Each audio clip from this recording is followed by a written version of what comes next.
Oh man, guys, May 10th, 2025 on a Saturday. What is up? Welcome to Cozy Corner Live Stream TV, ladies and gentlemen. I am your host, Kieran Smith. Call me Q, and we are on the corner. What's up, guys? It is a little later than I wanted to be, but not really that late.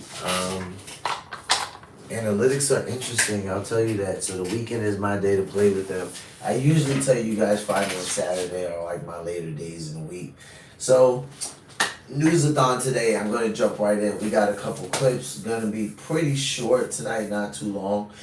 Just got some culture things that I want to react to today because we react to a couple different things on the channel here, right? So we got, first up, we got Hood TV. Shout out to Hood TV. Burna Boy responds after Diddy plays his secret tape in court as evidence. I'm not really sure if the trial has actually got to that yet. So we're going to take a look at that. I'm going to look at the backstory of that and see if I can update you guys on that later. I got to see exactly where they're at on the Diddy trial. It's like I'm keeping up with it, but not every single day. Because if I'm honest, that's not the greatest type of news to be taking in. So I'm not keeping up with it every single day. But I am keeping track of it so we can come at it at least every other day on the channel. And then next up, I'll jump over to Law and Crime Network. Shout out to them. P. Diddy on trial, shocking halt to last phase of jury selection. We got, we'll jump over to Culture Covered. Shout out to them. Cat Williams breaks silence on Shabuzi. Met Gala ritual. He sold his soul.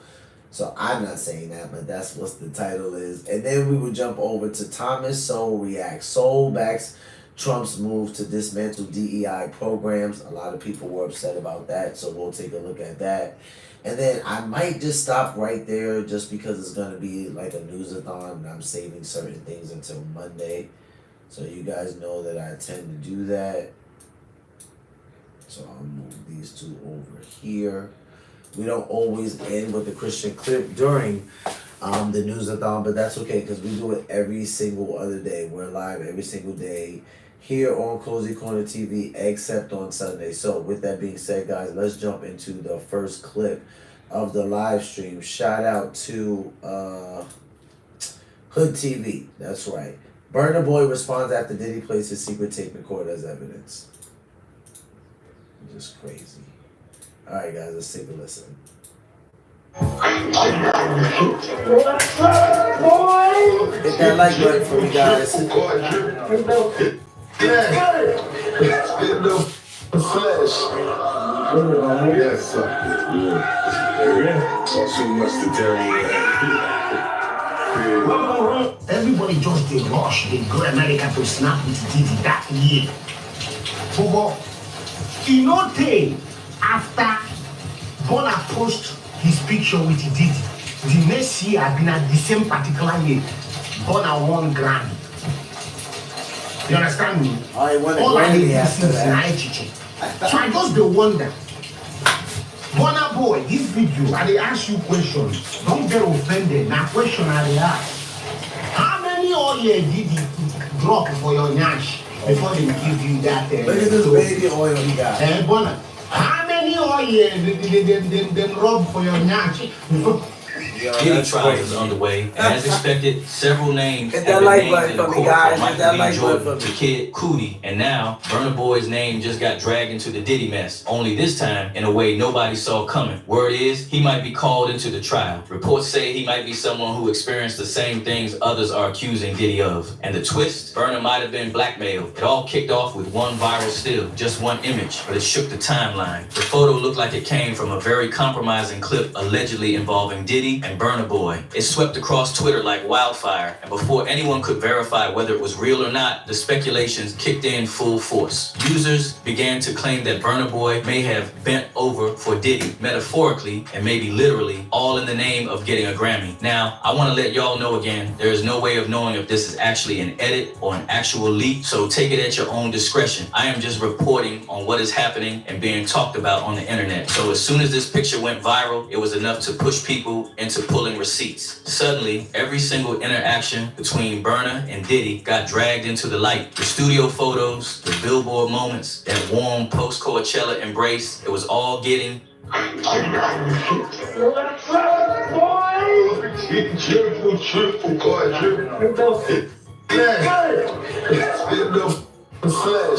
And people weren't just guessing. They were connecting dots based on Diddy's history, past accusations, and statements made by other artists like Lil Rod, who provided actual receipts that Diddy used younger artists in return for a career. In Lil Rod's lawsuit, he claimed Diddy played mind games, used his love for Stevie J against him, and promised him everything from fame to a Grammy if he played along. He even named Meek Mill and Usher as someone who went through with this. That's where things hit different. Fans started seeing that same type of setup when it came to Burna. Diddy allegedly told Rod he'd make sure he won Producer of the Year if he gave in to some bedroom demands. So now the street's asking what really went down for Burna to walk off with that Grammy. When folks started digging deeper, they remembered Diddy executive produced Burna's Twice as Tall album, the one that actually won the Grammy. During the pandemic, they got real close. Diddy was showing love online, calling him his brother, saying they were bonding through music and pain from Kim Porter's passing. Back then, it looked like brotherhood, but now, with all these new accusations, people flipping those same posts and reading them way different. And then came Speed Darlington, another Nigerian artist who didn't help Burna's case. He stepped in loud. He joked about Burna having to do some wild stuff, using baby oil and dropping it low just to earn that Grammy. Everybody just did rush. They go America to snap with Diddy that year. But in no day after Burna post his picture with Diddy, the next year had been at the same particular year, Burna won Grammy. You understand me? All I they do since na chicken. So I just dey wonder. Burna boy, this video, I dey ask you question. Don't get offended. Now question I dey ask. How many oil did he drop for your nyash before they give you that trophy? Burna, how many oil did they rub for your nyash before?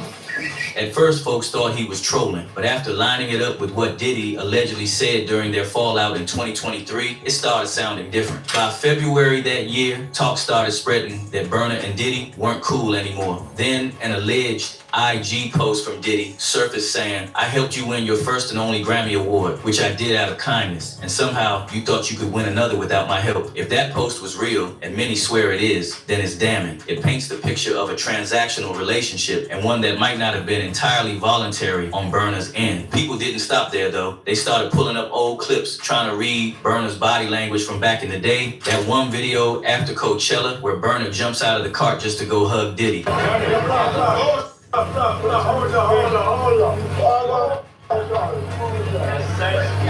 Now they say it felt too extra, too excited. Every handshake, every hug, people looking at all of it sideways now. Even lyrics from Burna's songs are being twisted to match the allegations. One user pulled up a line Burna once said, "If them want of you for Nyash, make you no lie down." Now they saying, yo, maybe that bar wasn't a metaphor. Maybe it was real talk. And let's be real, Diddy's track record isn't helping his case, because Burna ain't the first name being thrown around. Meek Mill, The Game, French Montana, and even others behind the scenes have been helped by Diddy. The Game especially, he been hinting for years. Back in a 2011 Vlad TV interview, he spoke on how weird it felt being around certain rappers hiding their sexuality. He ain't dropped names then. Gays in the entertainment business.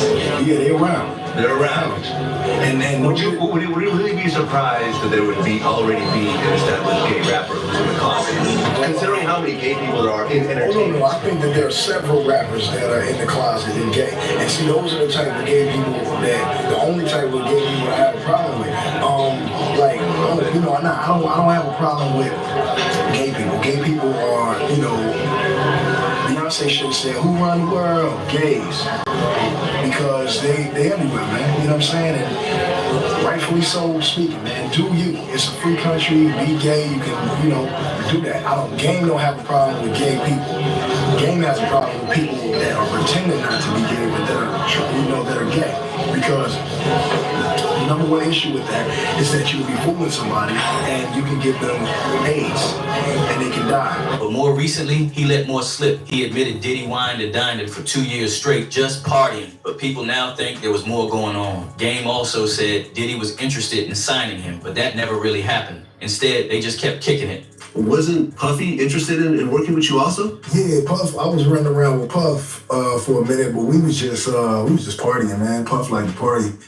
So that's basically all we did. I think the few times I was running around with D-Mac and Puff, We just did a bunch of partying. We might have went to the studio once or twice, but I didn't get to record nothing. I was just, Diddy might have allegedly tried to flip game too. When it ain't work, he backed off. Now the same pattern got folks talking about Burner. And now there's talk of some alleged leaked audio. While no one's posted it yet, rumors say it's a private recording of a very compromising situation between Diddy and Burner. Nobody's confirmed it, but the whispers alone have been enough to keep Burner's name trending. And yet Burner hasn't said a word. No statement, no denial, just straight up radio silence. And to some, that silence speaks louder than words. Some users are actually defending Burner, saying this is all just internet speculation spiraling out of control, that there's no proof, no confirmation, just a lot of pieced together tweets and blurry images. But even those people are saying the same thing. Why won't he clear the air? Then again, maybe he can't. Maybe he signed something. Maybe he's scared of what else could be leaked. Or maybe the story is way messier than we even realize. One user even commented, people need to start understanding that you don't go from a nobody to being a major online presence overnight without getting through these gatekeepers. The message, where there's smoke, there's fire, and people are bracing for more smoke. Because if Burner actually gets called to testify and has to speak under oath, everything could shift. Not just for Diddy, for the whole industry. That's why this is such a big deal. Because if an international artist like Burna Boy, someone not based in the US, is part of this, then Diddy's alleged behavior isn't limited to just American artists. It shows a global pattern of exploitation. It shows reach, influence, manipulation on a whole different scale. And if blackmail is part of that, it changes everything. Because it's one thing if somebody enters a relationship by choice, but when awards, recognition, and career opportunities get tied to private coercion, that ain't no relationship. That's power being used like a weapon. And that's exactly the kind of thing Diddy is on trial for now. So yeah, Burner might be quiet now, but if the court calls him in, he ain't gonna be able to stay silent for long. That truth is coming, one way or another. One user said, well, Diddy did promise Lil Rod a Grammy if he let him get the cheeks. Lil Rod did win that Grammy, so you never know. While another said, that has been going on for years. Diddy is not the only one. Where do you stand on all this? Is there some truth in this, or is the net just running wild again? Sound off in the comments. And if you're here for unfiltered stories and untangled drama, don't just scroll. Stick around and check out the next video waiting for you.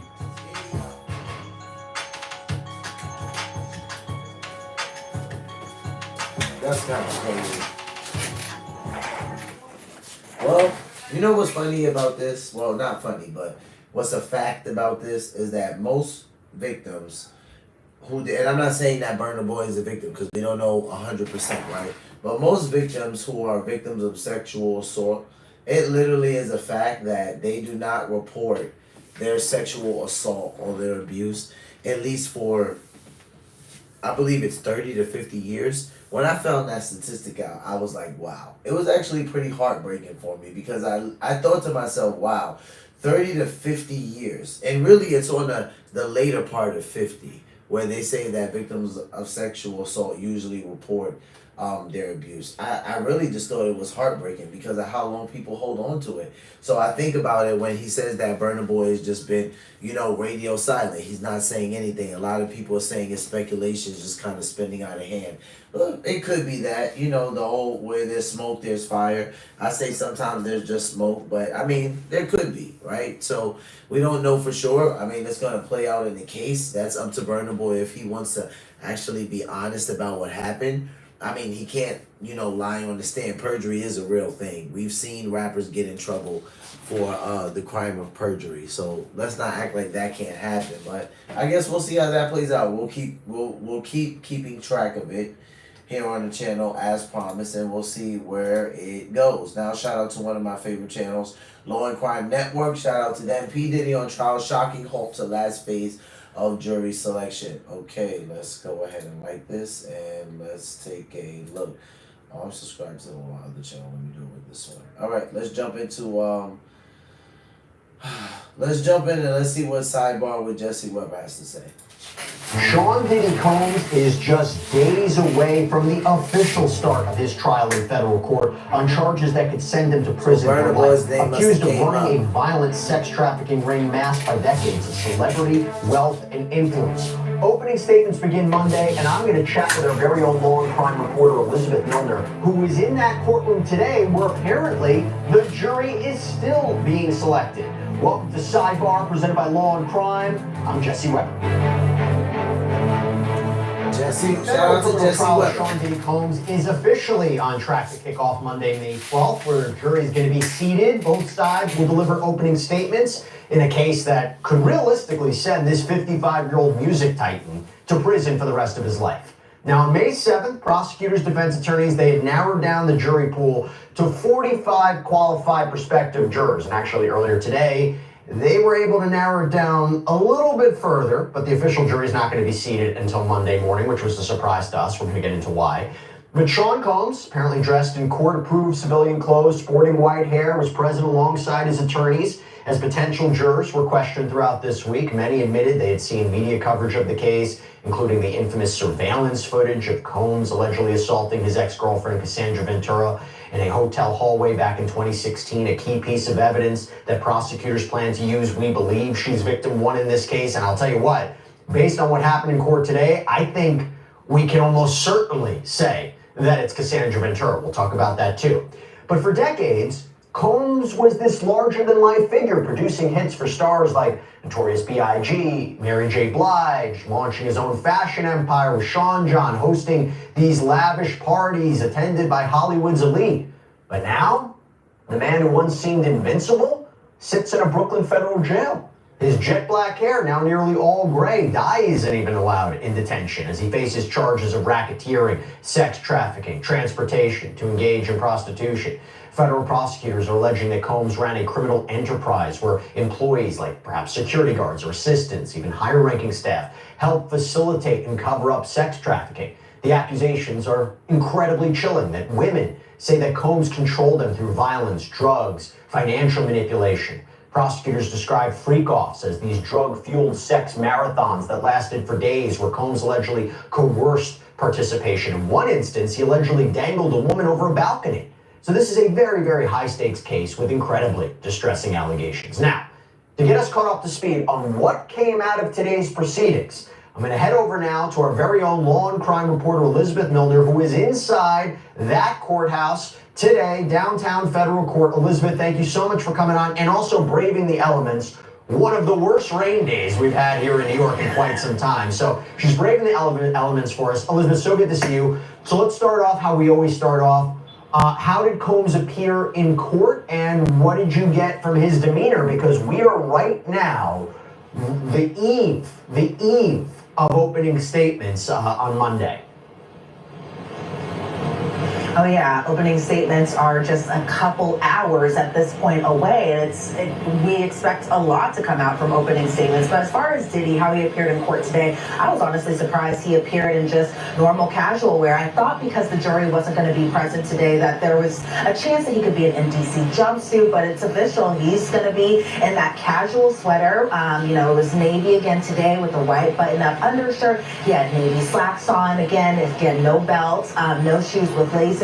Didn't see his shoes or if he was wearing loafers or any of that type of sort. But considering, again, that we're just hours away from opening statements, 72 hours now at this point, that for the most part, Diddy appeared in good spirits. Now, I don't know if that's just a kind of a mask that he's portraying, just so that way when we report on these types of things that we can say things like Diddy seemed upbeat, he seemed confident, that type of thing. But as far as whether or not he appeared nervous or shaken or anything like that, that definitely wasn't the case at all today. He came inside the courtroom, a packed courtroom again today, and that's just what to expect, as a little sliver as far as what we could really expect when opening statements happen on Monday. But as far as Diddy's appearance today, again, upbeat. He waved at everyone inside the courtroom. Not any of his family was inside that courtroom because likely they're in a long time, or they're going to be here for a long time, that 2-month period, which is pretty much what the duration of the trial is expected to be. But he came inside the courtroom, of course the marshals escorted him inside. They were also, up to the dappers and looking like Dapper Dans for the most part. They're not in their normal marshals uniform or anything like that. They're in a full suit. Diddy comes in, he waves at everyone inside the courtroom. He kind of makes eye contact with a lot of us in the media. Then he sits down. For the most part, he chatted with his attorneys, maybe Lieutenant Garagos today, a couple times with Brian Steele, because when he is sitting at the defense table, he is sitting between those two attorneys, Lieutenant Garagos and Brian Steele, over to his left. But he seemed in good spirits considering hours away from essentially the trial of his life. By the way, I said it before, I'll say it again. We plan to cover every aspect of this Diddy trial for you here on Sidebar. And one of the reasons we can do this is because of our incredible sponsor, Morgan & Morgan. This is America's largest injury law firm. Their support helps us to keep uncovering this story for you. Now, this is a firm that's no joke. In the past few months, Morgan & Morgan secured a $9.3 million verdict for a car crash victim in Florida, a $5.6 million verdict for another car accident victim in Atlanta, and not to mention $1.8 million in Kentucky after insurance offered them just $5,000 in that case. So even if you think your case isn't worth millions of dollars, why not just start a claim and fight for what you deserve? Morgan & Morgan makes it so simple. You can start a claim from your phone in just 8 clicks. Everything from signing contracts, uploading documents, talking to your legal team, it can all be done through your phone. So if you're injured, you can easily start a claim at forthepeople.com/LC Sidebar. I'm confused because I thought we were going to get a jury today. I thought we were going to get 12 jurors, 6 alternates. Today was going to be the day where both the prosecution and the defense use their preemptory challenges. Each side gets a certain amount of them where they can strike jurors from that 45 pool down to the number that is needed. They basically can strike for whatever reason, as long as it's not based on race or gender or ethnicity. They don't have to provide a reason. And I thought we were going to get the jury today. Not the case. What happened? Oh, not the case at all. And I did not wake up at 4 o'clock this morning for them not to have a jury today. But yet I am here this afternoon. So for the most part, we did get some type of jury updates, and that being that 2 were actually struck for cause, that being number 295 as well as number 146. As far as 295 goes, the jury department received an email in these last few hours, and they wanted to strike her for cause, or this person for cause, excuse me, because they expressed issues, about personal well-being. The defense pretty much has kind of summarized it that this prospective juror, non-prospective juror at this point, just didn't want to be on the case. Now, as far as number 146, let me clarify that, they had an actual open lawsuit with the city of New York. And, when we're talking about those sequestered questions that came out of Monday or in just the duration of this week during jury selection, some of these questions include, do you have any civil matters that are pending? Do you have any criminal matters that you have been or done with in the past? And according to what was said in court today, that this person didn't have yes on any of those types of answers. And so obviously after doing some digging, it was found that this person has a pending lawsuit with the city of New York. That person didn't disclose that when they were brought in for questioning this week. And so the judge did say that, we're going to strike this person for cause, and that was approved. Now, the defense kind of had an issue with that because it kind of bled into a little bit about number 131, but the judge said that those two issues weren't the same. So the question, when it came to prospective juror number 131, the defense wanted them to strike them similar to the previous juror as well, too, but that didn't happen because as far as this person, number 131, the question was just about the engagement with law enforcement. Now, this prospective juror worked in a legal aid office 20 years ago, and she was just an office manager. So the judge didn't find enough cause for them to strike that particular juror. So as far as when we came inside that courtroom today, we all thought that they were going to dwindle that number down from now 43 to what was supposed to be 18. So that's going to be 12 regular jurors and 6 alternates. But then the judge even mentioned possibly having 3 extra ones just in case through the weekend, because again, we were thinking that this was going to happen today on a Friday, that through the weekend some of them might trickle down, some of them might, come to the conclusion over the weekend that they may not serve, or they may not want to serve on this jury. And so they ended up, being like, look, we can get this done on Monday, we can get this done relatively quickly on Monday. Now, the government objected about that. They were completely opposed to it. They said that they want to begin this case as quickly as possible. And even us in the media, we thought when we come Monday morning, we thought we were just going to listen to jury instructions and opening statements were going to get underway. So now when we come in on Monday, because now these 43 jurors have to come in at 8:30 on Monday, and then they will be asked the questions, people will be struck more and more and more and more down until we can get those, again, 12 regular jurors, those 6 alternates. So essentially from the government's point of view, that they were strongly opposed to doing this process on Monday.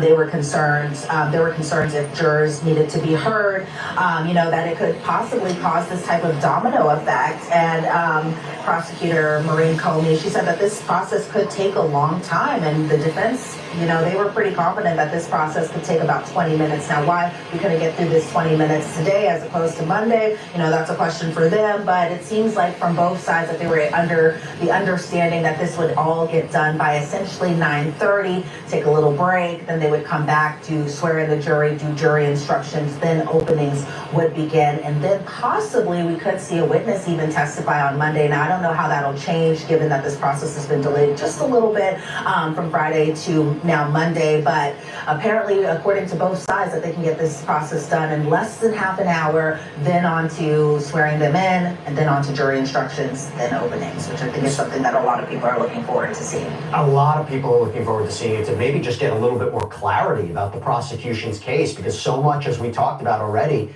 has been under seal, has been redacted. We'll definitely now get a sense of what is this racketeering case? Who potentially are these victims? And let's get into that, or these alleged victims, because I understand there was a lot of discussion about victim one in this case. Victim one, who plays a key role in arguably the whole case, but there's a sex trafficking charge dedicated to her, the racketeering charge she's a part of, the transportation to engage in prostitution charge is related to her. Now, talk to us about what the discussions were regarding victim one, and would I be fair to say, Elizabeth, that we learned a little bit more information about victim one today, where we might really feel confident to say this is in fact Cassandra Ventura?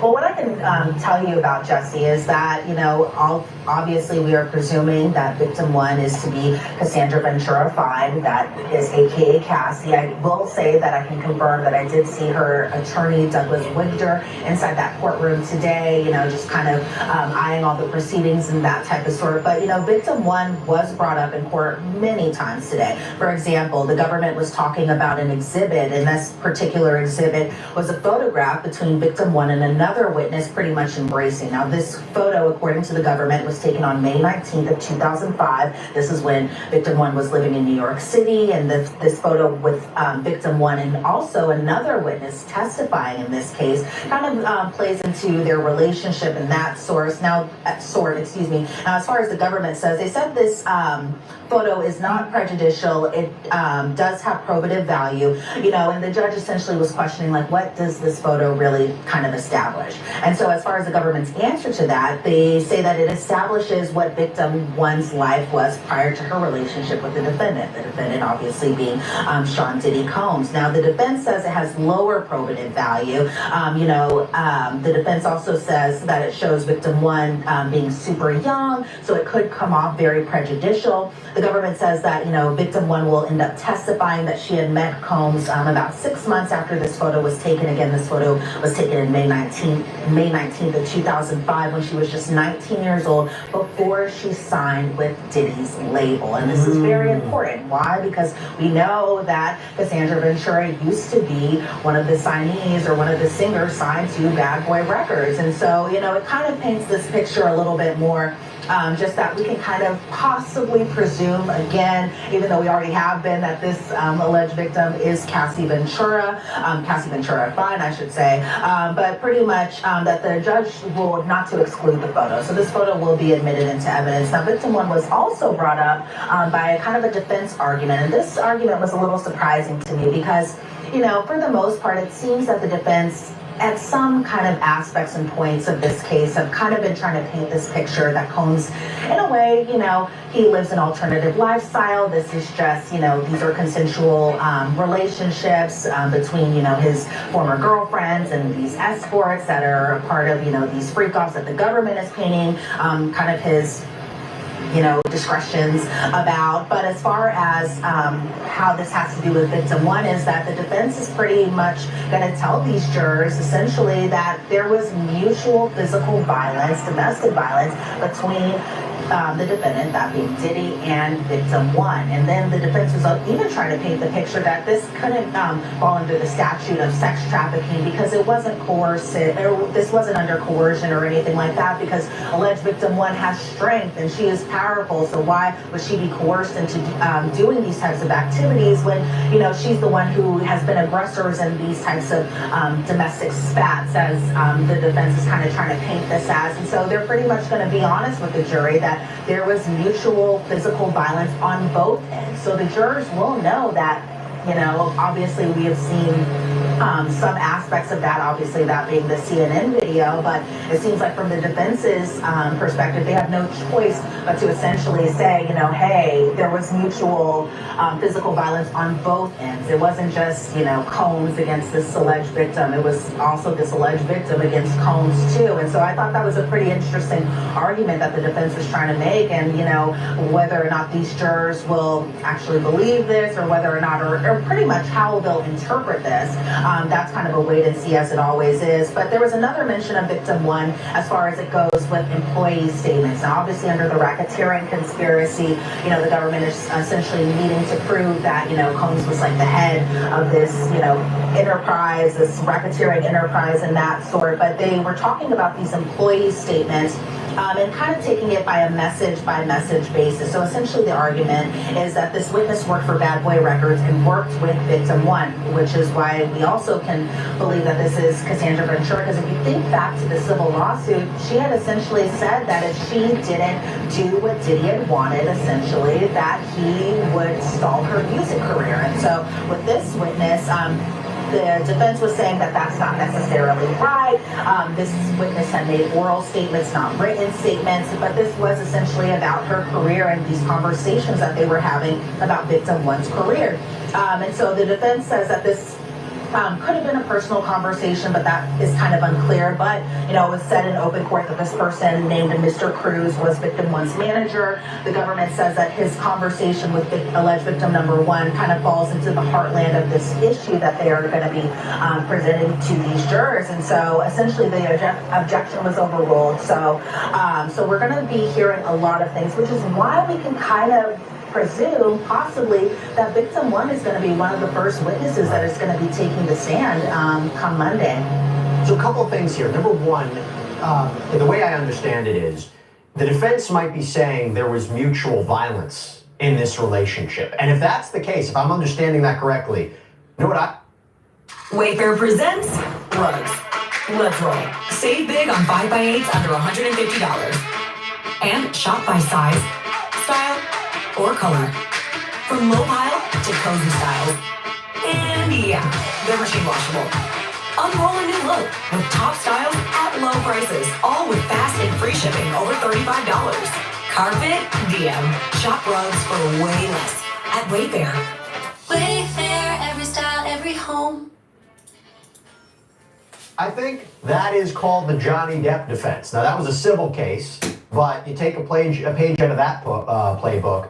High-profile defense, high-profile celebrity, saying that this is a much grayer area because that was about domestic assault, that was about domestic violence as well.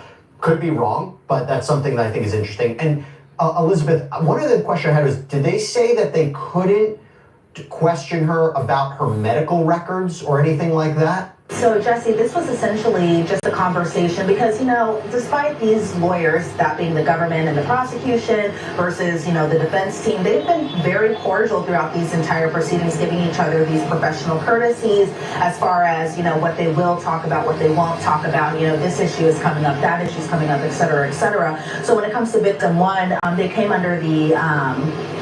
the agreement essentially that victim one will not be cross-examined on medical topics. Now, as far as the full extent of what those medical topics are, that is kind of unclear, but it seems like from the government's perspective that the defense will kind of abide by this professional courtesy and not necessarily cross-examine this particular witness just about these medical topics and medical records, which is also interesting because if you go back to the civil suit that Cassandra Ventura filed against Diddy, it did talk about, him taking her medical records or keeping them from her and that type of sort. So whether or not these questions will be asked and whether or not the defense will bring these up in cross-examination, it doesn't seem like it, according to this kind of professional courtesy both sides are giving to me.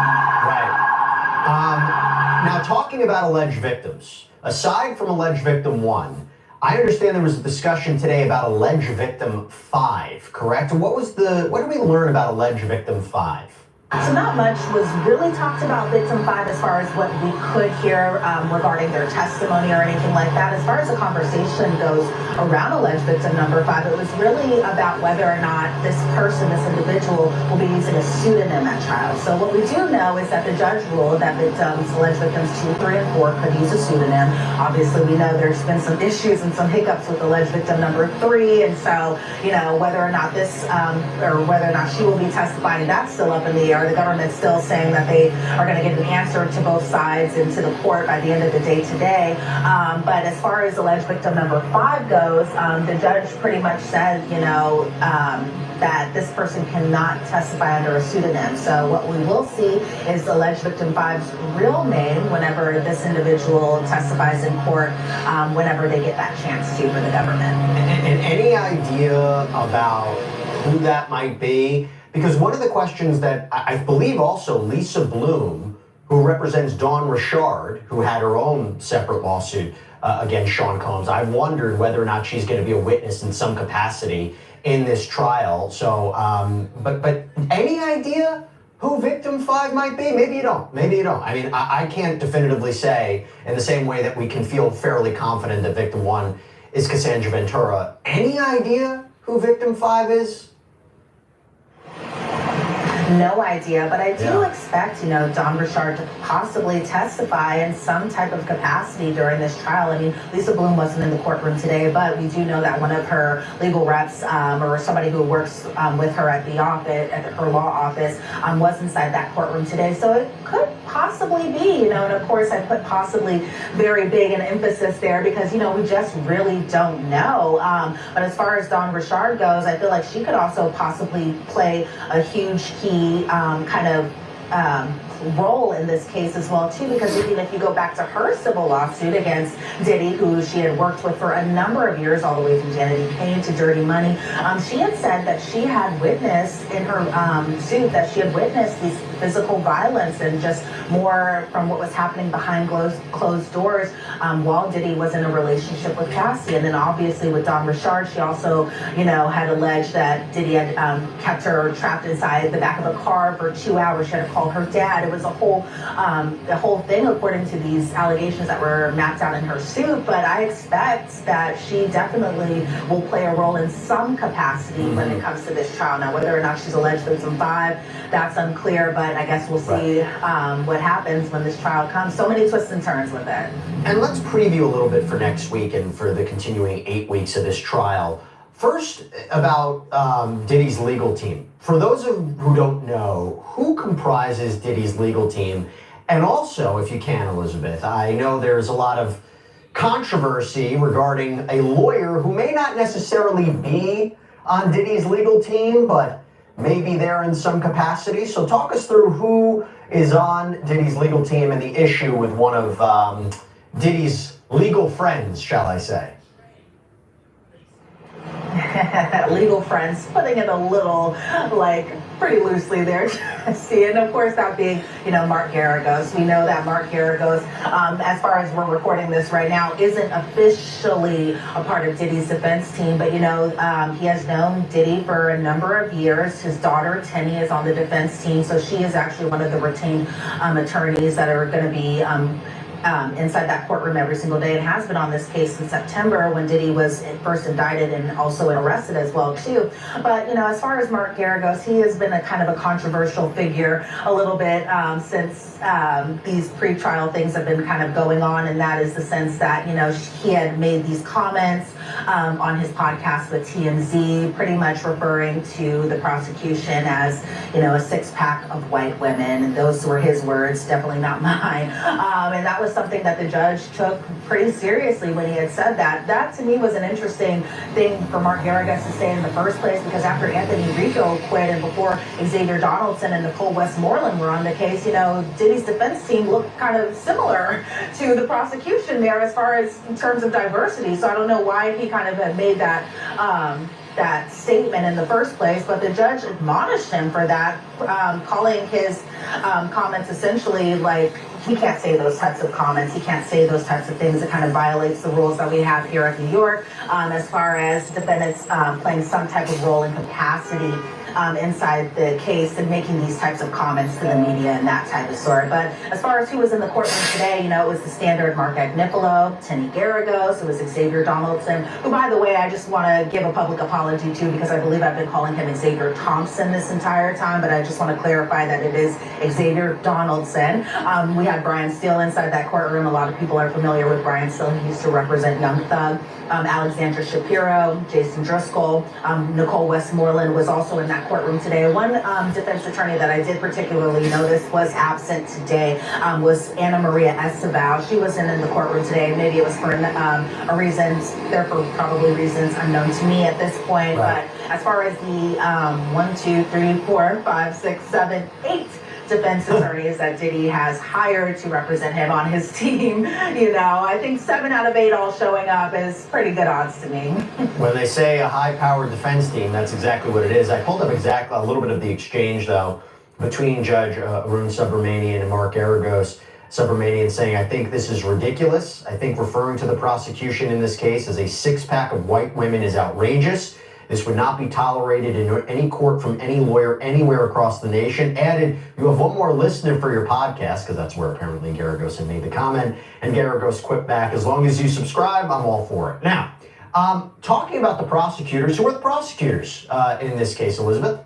Well, so who do we know that's going to be on the prosecution? Obviously, we know that the head prosecutor, who is going to be pretty much the face that these jurors are going to see a lot when it comes to the government side of this case, is going to be Maureen Comey. Obviously, she has a famous father who had previously served, you know, in an official capacity as well, too. You know, it's kind of funny because, you know, James Comey, Maureen Comey, and then you have Tenny Garagos, Mark Garagos. It's like nepo baby lawyers inside that courtroom for this trial, and I just say that kind of jokingly. But as far as the other attorneys go, you know, we have Mary Christine Slavic, who's going to be there, as well as other attorneys like Mitzi Steiner, as well as Olga Zarovich as well, too. Some other attorneys that are going to be prosecuting this case as well. But as far as Maureen Comey goes, it seems like she is going to be the lead prosecutor, kind of taking the helm as far as the government's case. She likely will be the one who will be delivering opening statements on Monday as well, too. And so those are just some of the lists. I think I forgot Emily Johnson as well, too, but those are just some of the prosecuting attorneys that are going to be trying this case. And before I let you go, Elizabeth, because I want to get you out of the rain, quick preview of what we can expect from openings on Monday, where each side lays out this case. If you can just predict what we might hear, what do you think the structure of these this case is going to be for the prosecution and the defense? Definitely the prosecution is going to paint this as, you know, Diddy had allegedly sex trafficked these victims. He used his power, he used his money, he used other members of the Combs enterprise, as they call it, to kind of help facilitate and continue doing these types of acts for decades. I mean, the superseding indictment kind of lays out decades worth of allegations. They're going to hammer on about the racketeering conspiracy, that being, you know, the Combs enterprise, again, as they call it. They're going to be talking about transportation to engage in prostitution, that being the Mann Act. They'll probably talk about, you know, how at some capacity it wasn't just Diddy hiring these escorts or anything like that. It was other members of his team that are going to be, that were going to be hiring people essentially for their time, whether that time was for sex or whether that time was for time. That is unclear at this point, you know, but I assume that on openings we'll really kind of get a layout of the case as far as, you know, what Diddy allegedly did to these victims, how his staff was involved, what he may have instructed them to do on his behalf. We're definitely going to get a clearer picture as far as these 5 federal charges that Diddy faces now, which could keep him locked up in prison if he's convicted on, you know, the most serious charges we always talk about, for life in prison. Now, as far as the defense goes, it seems like the defense is kind of painting this picture that, again, these acts were consensual, that these participants or alleged victims as well, too, wanted to participate in these freak-offs, as the government put it in their indictment. They're going to be talking about, even though the that sometimes members of Diddy's team may have hired certain people to do certain proclivities, such as, escorts and things like that, that wasn't necessarily criminal. They're probably going to talk about drug use and how, sometimes Diddy was in these toxic relationships, as they kind of hinted it out to be, with alleged victim number one.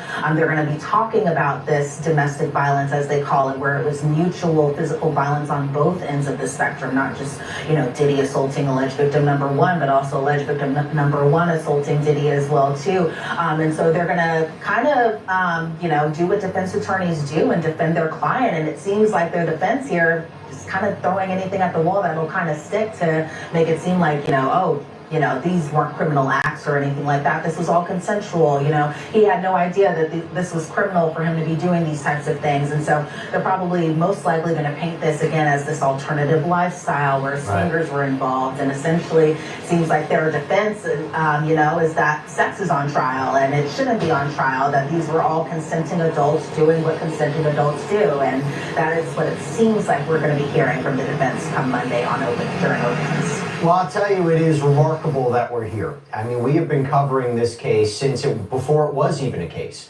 We have been covering the Diddy saga ever since Cassandra Ventura filed her lawsuit in November of 2023. And to see it escalate into more lawsuits, raids, the arrest, the indictment, multiple indictments, and to see a federal case, go to trial in under a year from arrest and indictment. And that date didn't change. May 5th, we began. A jury selected in 1 week.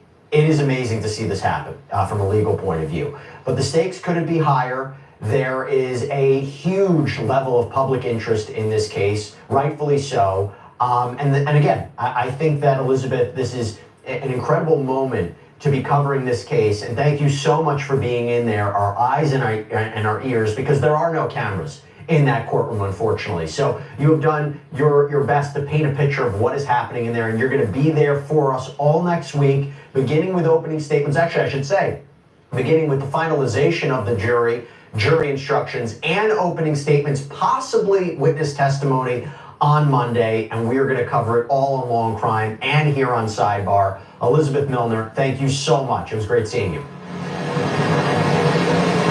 Thanks, Jesse. And that is all we have for you right now here on Sidebar. Everybody, thank you so much for joining us. And as always, please subscribe on YouTube, Apple Podcasts, Spotify, wherever you get your podcasts. I'm Jesse Weber. I'll speak to you next time.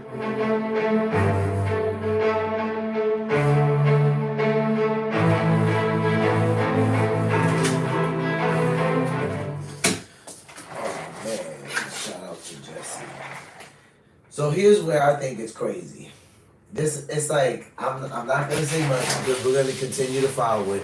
But here's where I think it's nuts at. So the defense is going to argue that there's abuse on both sides. That's wild. See, this is where, This is where, like, Diddy, I'm like, all right, Diddy, that's disgusting. I'm not saying that there's not a possibility of there being abuse on both sides. Domestic violence within relationships can happen where it's not made known public. We know this. Sometimes the way it's found out is a man or the woman is covering bruises up with makeup. Maybe they're not going around friends' family as much until certain bruises heal, right? So I'm not saying it can't be done on both sides. Here's the reason why I think it's so grotesque on Diddy's defense's end to do something like this. Because we have that disgusting video. And it's like, bro, are you for real right now? Like, you're going to claim that there's there's abuse on both sides in this relationship, and we have that stupid video of you literally kicking Cassie down the hallway like she's a freaking rag doll, and you're going to say that, oh, there was abuse on both sides. Okay, the defense has to do, they made a great point, the defense has to do what they have to do. They have to defend their client, right? They have to do what's right for Diddy. They have to defend him. But for the defense to say that there's abuse on both sides, there's not just this abuse you see on the tape between P. Diddy and Miss Ventura. She was also abusing him. That's disgusting. Like, I'm literally like, that's a crazy, I hope that they throw that out. I literally hope they throw it out. Because to me, I'm like, dude, that's the one video that, like, ever since it's been out, that was pretty much, that was it. Like, we already had the stupid rumors about Diddy being gay and his parties, and you know, it's always been ain't no party like a Diddy party. We've heard many celebrities say that. But the minute that people saw that video, it was very different, because when we see that kind of stuff, that usually happens in secret, right, behind closed doors, because narcissists and abusers, that's what they do. They don't want people to know that they act like that. That's why they would never slap you in front of your friends or in front of your family or at dinner, because that's a secret, right?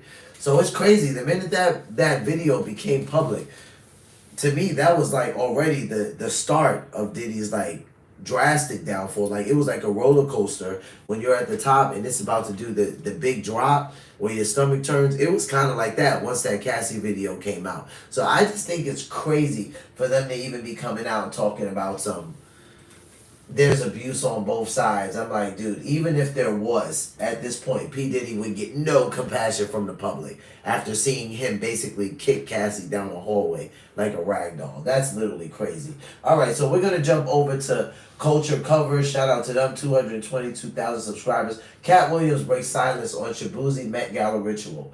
He sold his soul. So that's not me saying that. Apparently, that's something that they're One saying Cat person Williams that ever. thinks. So we're going to take a look at that.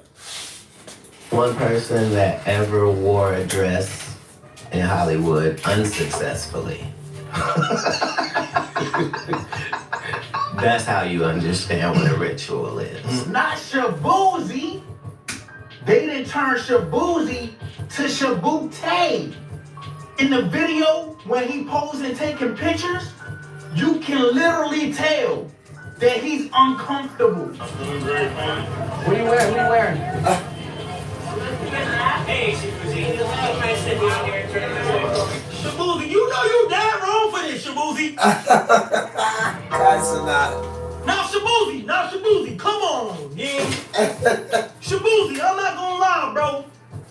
I don't know how I feel about this game. Shabuzi and his Met Gala outfit are still making headlines. And people online are saying that this is yet more proof that Cat Williams was right about the so-called humiliation rituals in Hollywood. Now, back in the day, Cat used to talk about the dress ritual, where black male celebs are allegedly pushed to wear dresses as a form of symbolic emasculation. But in a recent interview, Cat made it clear that it's not even about the dress anymore. He said that people are too focused on what's being worn and not paying attention to the bigger picture, the ritual itself. And then he really went off on the deep end, claiming this all ties into rumored Baphomet worship and elite-level occult symbolism in Hollywood. And while some fans are calling Cat a paranoid conspiracy theorist, others are saying he's been right all along. And moments like Shabuzi's Met Gala appearance are just more receipts. So, did Shabuzi just take part in a ritual on fashion's biggest stage? Or is the internet doing what it does best? Let's break it down.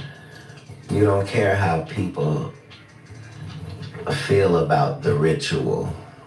It's about, does following the ritual work? Humiliation ritual has become a popular catchphrase people use every time a celebrity steps out in something wild or does something out of pocket. It's become the internet's favorite way to explain anything weird or cringe in the world of fame. From Caitlyn Jenner's Vanity Fair cover to Sam Smith showing up in that blow-up latex balloon outfit, or Will Smith slapping Chris Rock at the Oscars. Same with Kanye's wife Bianca showing up naked to the Grammys, John Cena presenting at the Oscars with nothing but an envelope to cover his area, Doja Cat's fake black eye at the Balenciaga show. This list goes on and on. Now, the whole humiliation ritual theory has gone full viral. And while some folks swear it's just paranoia, others are fully convinced there's a secret Hollywood playbook full of symbols, sacrifices, and soul selling. So when Shabuzi made his Met Gala debut last Monday in a full turquoise fit, crop suit, jacket, matching pants, and beaded chain draped across his chest, the internet clocked it immediately and said it's giving initiation ceremony. Some people also pointed out that turquoise symbolizes spiritual transformation, while others noticed Shabuzi looked uncomfortable while posing for photos in front of his hotel.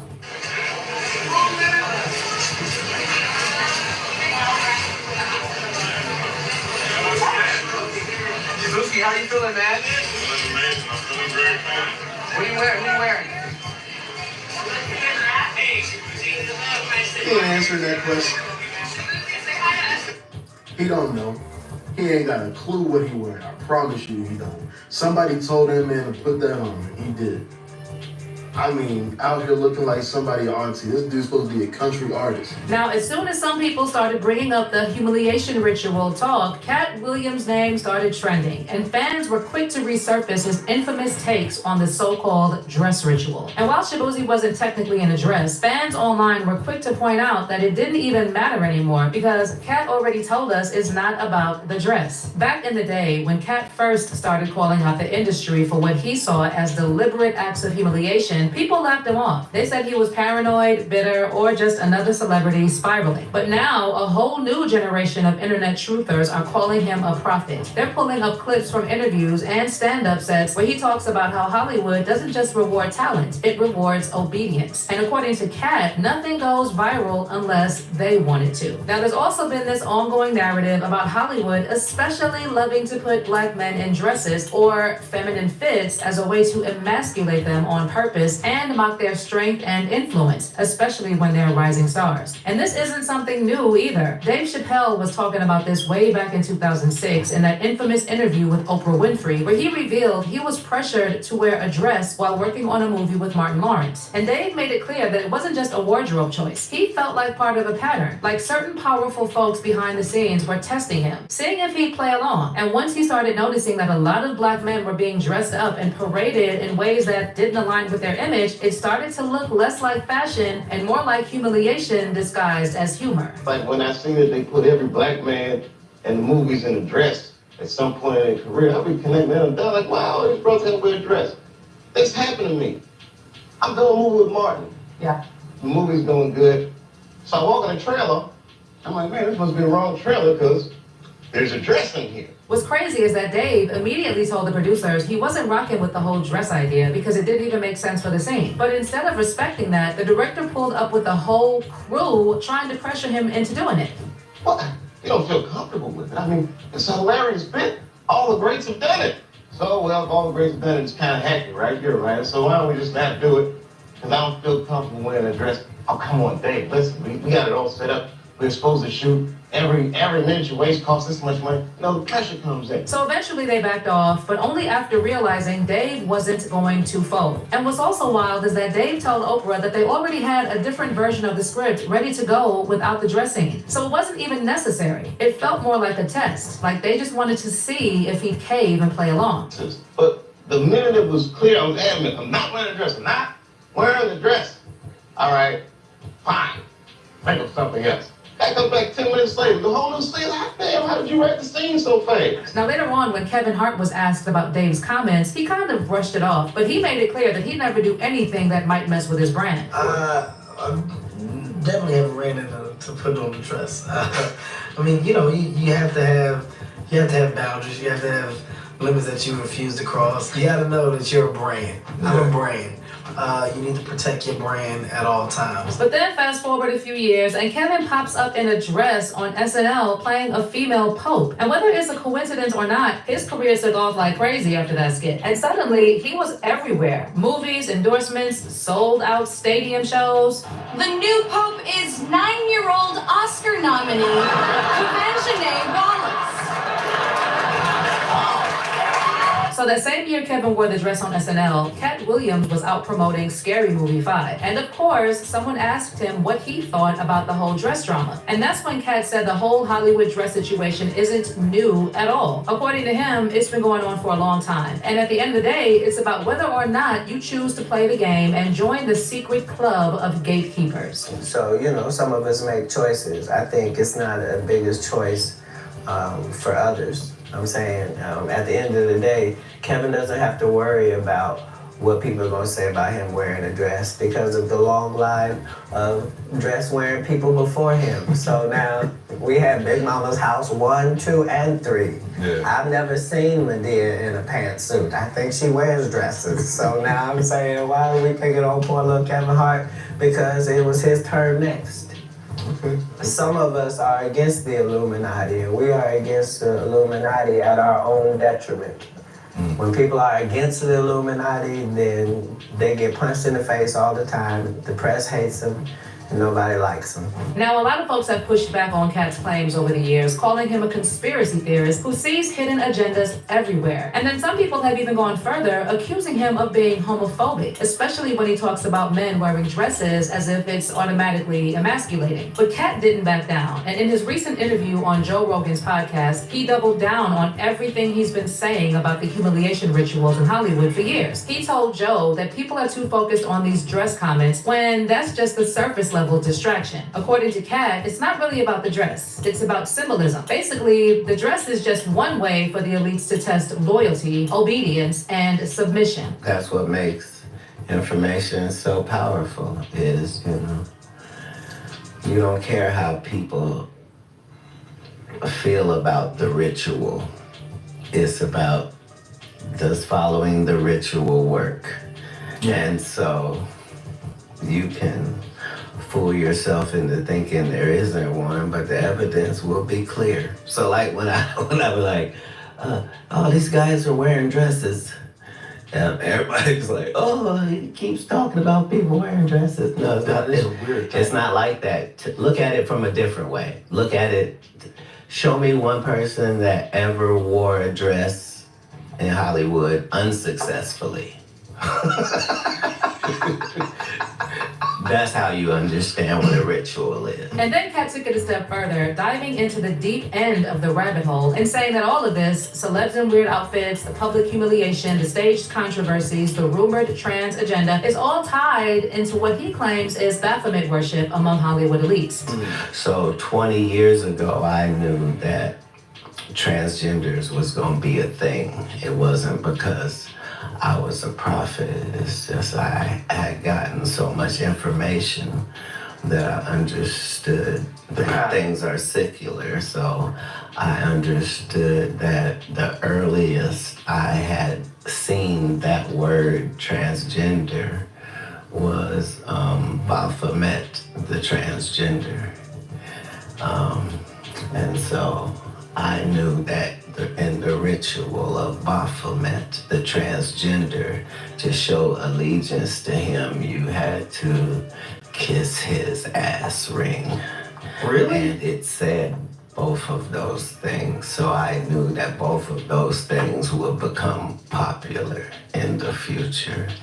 And that somehow calling people the goat would be normalized over the sheep being always the most popular reference. Now, circling back to Shabuzi, a lot of his fans jumped to defend him, shutting down this whole humiliation ritual talk and pointing out that Shabuzi simply followed the theme of this year's Met Gala, which was super fine, tailoring black style. One fan said, it's literally the Met Gala, and he's extremely on theme. He's showcasing a designer. What is he supposed to wear? A polo? And someone else added, do y'all not know dandyism, a style black people created, black men specifically? But many others are still siding with Kat, and they're convinced there's a deeper meaning behind everything these celebs do. Someone commented, looks like the humiliation ritual. It's what happens when everybody decides to start judging him and calling him out his name. And another person added, he chose to wear that. The humiliation ritual is real AF, and the Met Gala is ritualistic and all about symbolism. Souls for sale. But let me hear your thoughts on this whole humiliation ritual talk. Are people like Kat Williams reaching and reading too much into this? Or do you agree this is deeper than just clothes? Leave your thoughts in the comments. And don't miss out on this next video.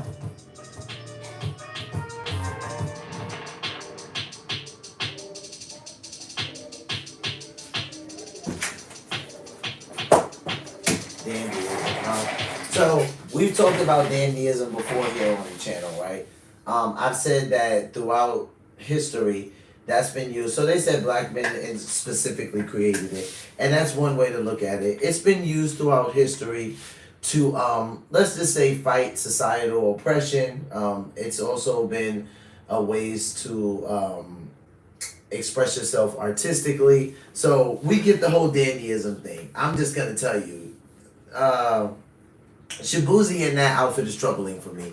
It's funny because the minute I heard Kai Cenat, he was in the beginning. He's in the beginning of the video, and he's like, "Now, Shabuzi, you know that you're wrong for that." And he's like flipping out. Anybody who knows Kai Cenat's personality, he is hilarious. So I'm not gonna lie, like I started cracking up when I heard him say that because, I mean, he was right about it. Like when I literally saw the outfit up close, I'm like, oh man, like they have him wearing that.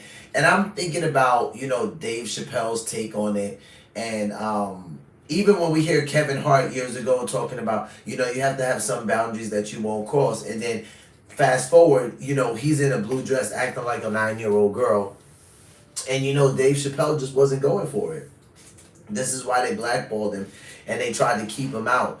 You know, they tried to keep him out. They tried to keep him off TV and it would never work. It's like, this is when it started to come out as Dave Chappelle is uncancelable, right? Like, it just can't happen because he is Dave Chappelle. He is who he is. He bucks the system. And that's fine because of that very reason. That's why he has so many fans. But it's just crazy the way that, like, Hollywood will eventually get to a point of being so forceful on people. Like, it's crazy because Dave Chappelle says, I thought I walked into the wrong trailer because, you know, there was a dress in the trailer.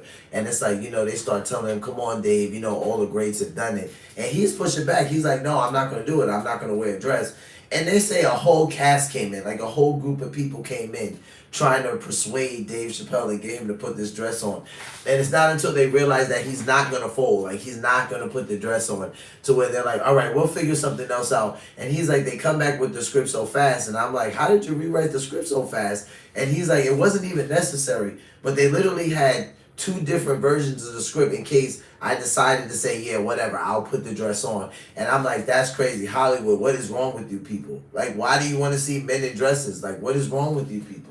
Some people are okay with playing that role. Everybody's not. Like, how is it that you're literally going to get a cast of people to come and try to pressure Dave Chappelle into putting a dress on? And I knew that story, but that's just how crazy Hollywood is. They do things like that. All right, guys, so switching gears a little bit, we're going to go over to Thomas Sowell Reacts. Thomas Sowell is a Black conservative male who has been in politics for many, many years. Some people might call him an economist. I like Thomas Sowell. I've been watching him for years. He's taught me a lot. I wanted to play this last clip of the live stream about him talking about DEI and why he actually sides with President Trump when it comes to the dismantling of DEI programs within the federal government. It says Sowell backs Trump's move to dismantle DEI programs. So let's take a look at why Thomas Sowell agrees with President Trump on this. One of the most dangerous notions in modern society is the belief that good intentions are a substitute for good outcomes. Nowhere is this more apparent than in the realm of diversity, equity, and inclusion, what we now call DEI. These are fashionable terms cloaked in moral prestige, promoted by elites who are insulated from the consequences of their ideas. But behind the righteous rhetoric lies a set of practices that do not merely fail to help those they claim to serve, they often leave them worse off. Are we to believe that placing a student into an academic environment for which he or she is unprepared is an act of compassion? The data suggests otherwise. What affirmative action and DEI have increasingly done is to match students with institutions not based on their academic record or aptitude, but on their demographic identity. This results in what I have long referred to as the mismatch problem. Students admitted under lowered standards tend to struggle more, drop out at higher rates, and suffer psychological consequences from being in environments that are beyond their level of preparation. At elite universities, Black students who might have excelled at a state college are suddenly thrown into classrooms alongside the best prepared students in the country. The result is not only academic failure, but a loss of confidence, often permanent. And this is done in the name of helping them. The irony is unmistakable. The very policies designed to uplift often serve as barriers to real achievement. As I stated in Information Around the World, preferential policies, regardless of the rationale, tend to stigmatize recipients, breed resentment, and produce little measurable benefit. In India, Malaysia, Malaysia, Nigeria, and the United States, I found a consistent pattern of outcomes that contradicted the lofty intentions behind group preference policies. In each case, these policies encourage dependency rather than capability. As I wrote, what is perhaps most striking is how little attention is paid to empirical consequences and how much to moral posturing. DEI, by its very nature, shifts the focus from individual merit to group identity. This might win applause at faculty meetings or corporate diversity summits, but it undermines the very basis of economic productivity. When race, gender, or sexual See, this part right here. Let's go back a minute.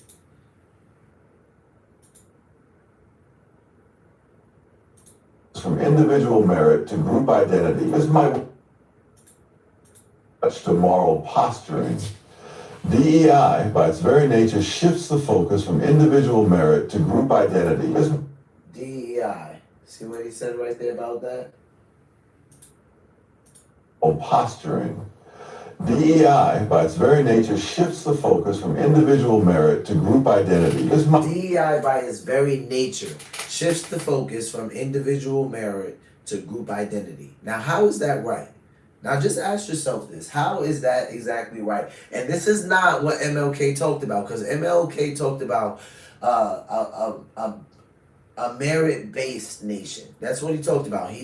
That's what it means by the content of your character and not the color of your skin. So if by its nature, DEI shifts it from individual merit to group identity, how is that actually correct? There's so much here that Thomas Sowell will say in a mouthful, and I want to attack more of it on Monday when I'm on with you guys live because Mondays are usually my longer days. But it's like, it makes so much sense when he says an African-American student, whatever, Hispanic, a non-white student might excel, right, at a university, right, or a state college, but then because of group identity, they're placed in one of the most, let's say the most well-known Ivy League schools in our country, right? And they're placed next to the students who are way more prepared than them. And he says this actually leads to a higher rate of dropout. But did we actually know that? Or do we think that because it's a DEI program there and all students get put there, they're automatically going to stay, excel, and everybody's going to graduate? We would be crazy to think that. So there's something else that he says. He says this might win applause at faculty meetings. I win applause at faculty meetings or corporate diversity summits. Or corporate diversity summits, which I've talked about this time and time again on the live, working for certain companies that promote these large, luxurious DEI programs, but they actually do nothing for the people. They actually do nothing. They either put people in positions that they're totally unprepared for, or they make sure that every quarter they're meeting their quota. They're having their National Heritage Month, whatever seminar, and their Juneteenth, whatever celebration, and their Lunar New Year, whatever thing they're celebrating. Like, they're doing all of these different things around DEI. Trust me, I've worked for companies that do these types of things, and it's like they don't actually do anything for the people, but it's like they're checking this box to show, hey, we do this, hey, we recognize this, but they're actually not doing anything to help the people within the company.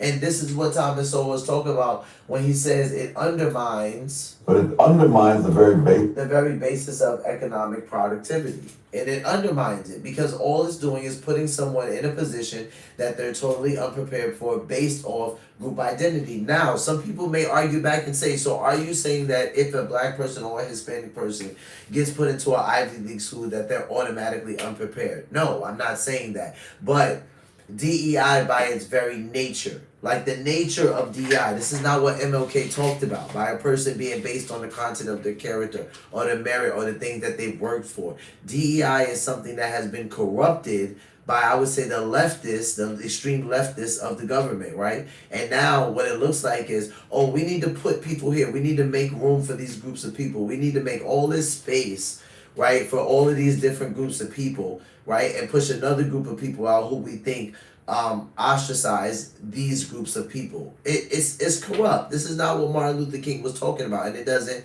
actually help anybody. So having worked for companies that do these things, that make sure that they're checking these boxes and that they're putting out these vast DEI programs, is actually pretty sickening. This is where I said that DEI is extremely toxic, and I know it's nothing what MLK talked about, but it's something that's been perverted, absolutely perverted. And there are people that have gone on to say, like, hey, I actually didn't want to be put in that position, but felt obligated to be there because they were pushing me into that position. Do you know that there's actually been people who have said those things in the name of DEI programs? So everyone that's actually being even pushed into certain positions, some of them don't want it, but feel obligated to go there. Oh, you're giving this to me because I'm a Hispanic woman, so I should take it because they're offering to me. Oh, you're giving this to me because I'm a black woman, so I should take it because it's being offered to me. And it's like, where has the preparation been put in place for the person to even take that position?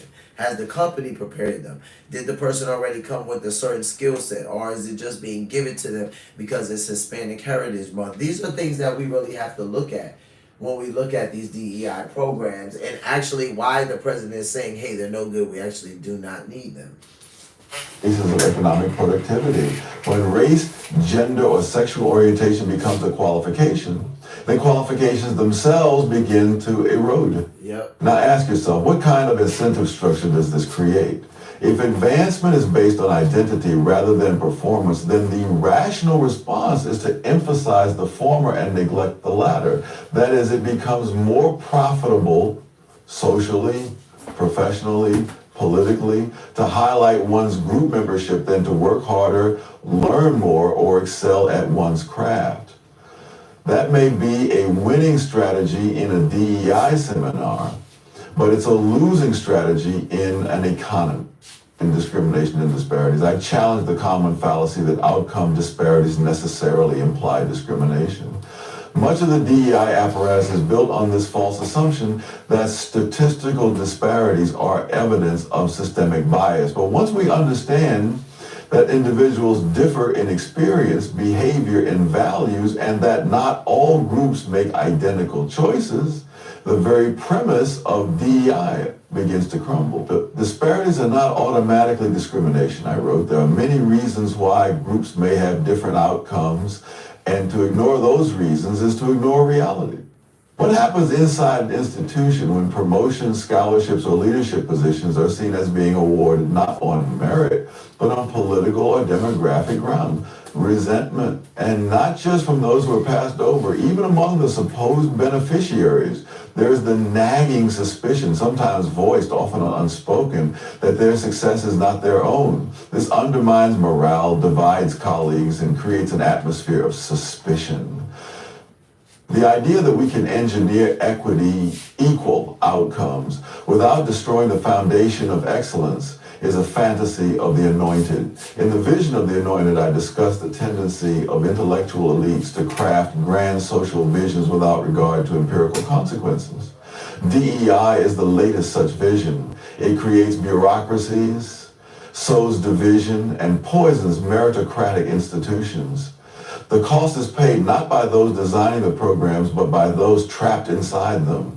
As I noted, the anointed are often judged by the loftiness of their rhetoric, not the effectiveness of their solutions. The replacement of performance-based systems with identity-based preferences distorts markets. It leads to the misallocation of talent, inefficiencies in hiring, and productivity losses that compound over time. In any functioning economy, labor must be matched to its most productive use. When that process is interrupted by ideological imperatives, everyone suffers. Imagine if an airline, in the name of DEI, began selecting pilots based on racial or gender quotas. Would passengers feel safer knowing their pilot was hired to fulfill a diversity target rather than because of superior skill and experience? This is not merely hypothetical. In sectors ranging from tech to medicine to law enforcement, the emphasis on demographic representation has begun to supersede competence. The result? Lowered trust, weakened performance, and in some cases, deadly outcome. Markets are not perfect, but they are ruthlessly efficient at rewarding value creation and punishing inefficiency. DEI policies inject friction and favoritism into that process. In the short run, this might feel good to those who believe they are advancing social justice. In the long run, the economy itself bears the cost. And so do the very people DEI claims to help. Human capital, skills, knowledge, and work ethic is built over time, often through struggle, discipline, and the internalization of feedback. When institutions abandon standards in the name of inclusion, they short-circuit that process. The student who is passed along, despite not mastering the material, learns that effort is unnecessary. The employee who is promoted due to identity rather than performance absorbs a corrosive lesson that reality can be manipulated to conform to political fashion. What DEI really does then is teach people to expect something for nothing. This is not empowerment, it is infantilization. And it does long-term damage to the very communities it purports to uplift. In the quest for cosmic justice, I warned against the dangerous impulse to equalize outcomes regardless of the cost. That cost is now visible. Declining academic standards, demoralized workers, tribal politics, and eroded trust in core institutions. You cannot build a productive society by penalizing excellence and subsidizing grievance. Cosmic justice, I wrote, seeks to mitigate undeserved inequalities, but ends up creating new injustices and inefficiencies. A society in which people are constantly reminded of their racial, gender, or ethnic identity is a society... Yo, that was good. I gotta go back to it. Penalizing excellence and subsidizing grievance. That was excellent. Warned against the dangerous impulse to equalize outcomes regardless of the cost. That cost is now visible. Declining academic standards, demoralized workers, tribal politics, and eroded trust in core institutions. You cannot build a productive society by penalizing excellence and subsidizing. You cannot build an excellent society by penalizing excellence and subsidizing grievance. That is a magnificent statement. This is a magnificent statement. Do you guys know that this is why Thomas Sowell has been called, amongst black people especially, a Uncle Tom? Because he has perspectives like that. Because some would say, what do you mean subsidizing grievances, Thomas Sowell? Like, black people in this country, we've been through hell. You know, he's never actually taken away from that. He's just said that things like DEI, especially the way that it is set up right now, is actually not benefiting you the way that you think that it is. And the man is totally right. Grievance. Cosmic justice, I wrote, seeks to mitigate undeserved inequalities, but ends up creating new injustices and inefficiencies. A society in which people are constantly reminded of their racial, gender, or ethnic identity is a society headed toward fragmentation. DEI reinforces tribalism by encouraging people to see themselves first and foremost as members of a group rather than as individuals. This undermines the very idea of a common culture, a shared set of norms and expectations.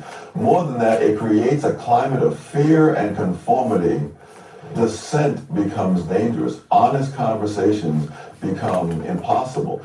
Even empirical evidence becomes taboo if it threatens the narrative. And so mediocrity spreads, accountability vanishes, and bureaucracies grow. Even Orwell in 1984 could not have predicted the reach of modern-day thought control cloaked as inclusivity.